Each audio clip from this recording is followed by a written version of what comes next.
독서 인류의 역사와 함께한 질병, 결핵, 개관 먼저 볼게요. 설명문이고요. 설명문이니까 당연히 객관적 가야 되고요. 분석적이다 그러면 쪼개는 거라 그랬어요. 쪼개는 거 분석은 분류와 다르다고. 분류는 나누는 거고. 자, 순차는 시간 순서입니다. 시간의 흐름에 따라 글의 내용 전개했다. 그럼 통시적 관점도 아마 되겠죠. 과학자의 연구 과정을 인과관계에 따라 분석적으로 제시했다. 여기서 분석이 나오네. 이건 선택지로 무조건 나와요. 그 다음 우리나라의 현실을 보여준다. 결핵. 저도 잘 모르는데 봅시다. 옛날에는 결핵이 심해서 우리 그거 크리스마스 때 씰 같은 거 저 어릴 때 사고 그랬는데 그거 결핵과 관련된 걸걸? 결핵은 원래 동물에게서 발생한 질병이 사람에게 전파된 인수 공통 전염병의 하나이다. 이게 그럼 동물에게서 인간으로 오는 것을 이렇게 부르나 보네요. 수천 년 전의 것으로 짐작되는 사람의 뼈에서 그 흔적이 발견된 것으로 보아 결핵은 인류의 탄생과 함께 발생한 질병이다. 이집트에서 발견된 미라에 결핵의 흔적이 있고 고대 인도인과 중국인도 결핵에 관한 내용으로 추정되는 기록이 있다. 히포크라테스도 폐결핵을 가리키는 것으로 보이는 질병을 소개했고 아리스토텔레스도 결핵이 공기를 통해 전파된다고 처음 주장했다. 아까 시간 순서라고 했으니까 옛날 이야기부터 시작되네. 근대, 고대의 근대. 유럽에서 평민보다 상류층의 결핵 환자가 많이 나타났다. 이는 상류층에 속하는 사람들이 집단적인 사교 생활을 하면서 병을 전염시킬 확률이 높았기 때문이다. 산업혁명 이후에는 농촌을 벗어나 도시로 밀려드는 사람들의 행렬이 이어졌다. 준비가 안 된 도시로 사람들이 몰려들면서 위생 상태가 불량한 가운데 집단 생활을 했고 산업화와 도시화는 대기오염을 동반했고 위생이 엉망인 거주지에 열악한 노동까지 더해져서 하류층에서 더 유행하는 질병이 되었다. 그 전에는 근대 사회는 상류층이었고 산업혁명 이후에는 하류층에서 더 많이 발생했다. 결핵은 중세를 멸망시켰다는 말을 듣는 패스트에 빗댄 백색의 패스트라는 별명까지 얻게 되었다.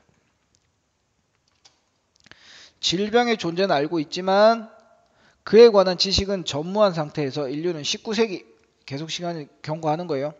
영국의 체드윅은 1840이면 노동자들의 위생 상태가 결핵과 같은 각종 전염병 유행의 가장 큰 원인임을 지적하며 위생의 중요성을 환기, 불러일으켰고 프랑스의 비유맹은 65년 결핵으로 사망한 사람의 병털을 토끼의 몸에 주입하는 실험을 통해 결핵이 감염병임을 증명했답니다. 얘들 한 명 한 명의 업적이 쭉 나오네요. 체드윅이라는 사람은 위생이 중요해 그랬고요. 비유맹은 이게 감염병임을 알아냈대요. 그리고 독일의 코우는 결핵의 원인균을 분리하는 데 성공함으로써 드디어 인류가 결핵에서 해방할 수 있는 실마리가 제공되었다. 코로나는 해방될 수 없나요? 빨리 좀 해방이 됐으면 좋겠다. 코우는 현미경을 이용해 당시 유럽에서 큰 문제였던 탄저 연구에 집중하여 1876년에 병에 걸린 쥐의 혈액에서 막대 모양의 미생물 탄저균을 발견했다. 작은 생물체가 탄저의 원인이라고 생각한 코우는 감염병을 일으키는 병원균을 순수 배양하는 방법을 정립하고 특정 세균이 특정 감염병의 원인을 증명하기 위한 원칙을 발표했다. 이게 코우의 4원칙입니다. 자, 코우는 지금 뭐 하고 있는 거니? 균을 발견을 하는 거죠. 균을 발견하는 거예요. 감염병을 일으키는 병원균을 병의 원인이 되는 균을 배양하는 방법을 정립하고 증명하기 위한 원칙을 세웠대. 수많은 학자가 특정 감염병의 원인균을 찾아내는 과정에서 길잡이 역할을 했다. 같은 방법으로 코우는 콜레라의 원인균도 찾아냈답니다. 발음이 왜 이렇게 안 되냐? 병원균은 질병을 앓고 있는 환자나 동물에게 반드시 발견되어야 된다. 균이 발견되어야 된다. 1번. 균은 질병을 앓고 있는 환자나 동물에게 순수 배양법에 따라 분리해야 된다. 이게 2번. 분리된 병원균을 건강한 실험동물에게 접종하면 동일한 질병. 그래야 이것 때문에 병이 일어난다는 걸 알 수 있겠네. 실험적으로 감염시킨 동물에게서 동일한 균이 나오면 다시 분리 배양해야 한다. 결핵의 원인균을 찾은 코우는 결핵 치료제를 개발하기 위해 결핵균의 배양액을 이용해 투베르쿨린을 제조했으나 치료 효과는 볼 수 없다. 여러분 지금 뭐 이런 말들 때문에 어려워할 필요는 없습니다. 배양액. 근데 이런 단어 뜻은 알아야겠죠. 식물이나 세균, 배양세포 등을 기르는 데 필요한 영양소가 있는 액체. 투베르쿨린이 뭔지는 뭐 중요한 게 아니라고.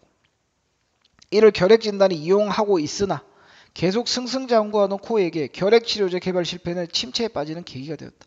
그 전까지 아까 콜레라도 발견하고 탄저균도 발견하고 얘가 잘했는데 결핵에서 문제가 생겼대. 치료 효과를 볼 수가 없었대. 1896년이 지나서야 다시 학자로서 명성을 되찾은 코우는 세균에 의한 감염 질환은 물론 말라리아를 비롯한 열대 질병 연구에 큰 획을 그었다. 뭔가 해결을 했겠지 얘가. 그러니까 큰 획을 그었다 이렇게 말하는 거지. 1906년에 프랑스의 칼메트와 게랭은 백신을 개방함으로써 결핵 예방의 길을 텄다.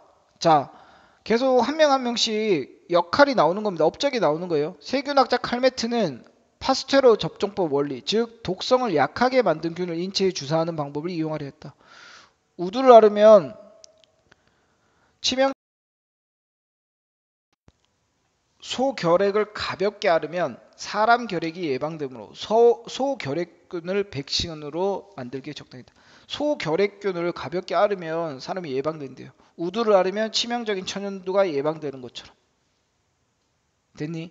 유추라고 하기엔 조금 어려울 것 같고요. 그냥 비교 정도? 그러니까 어디 대응하는지는 알아야 됩니다.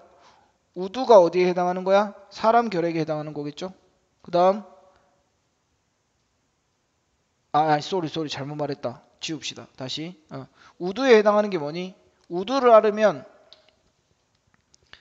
천연두가 예방된다 그랬으니까 소결핵을 가볍게 앓으면 그 다음에 천연두가 예방되는 것처럼 사람 결핵이 예방된다. 이렇게 연결해야겠지. 하지만 소결핵균도 인체에 유해하므로 독성은 줄여야 했고 칼메트는 수의사 게렌가의 공동 연구를 통해 소결핵균을 수대에 걸쳐 연속 배양하며 1921년에 비로소 독성을 완전히 제거한 소결핵균을 배양했다. 아이고. 소결핵균도 독성이 있으면 안 되니까 그걸 뺐대요. 칼메트 결핵이 소결핵균이라고 명명되었고 BCG는 오늘날 결핵 예방 접종에 사용하는 백신. 이게 실제로 지금 해결이 됐나 보네요. 코로나도 만들어 주세요. 수천 년간 인류를 괴롭혀온 결핵의 원인균과 예방 방법 알아냈지만 결핵을 치료하기까지는 또 기다려야 된대.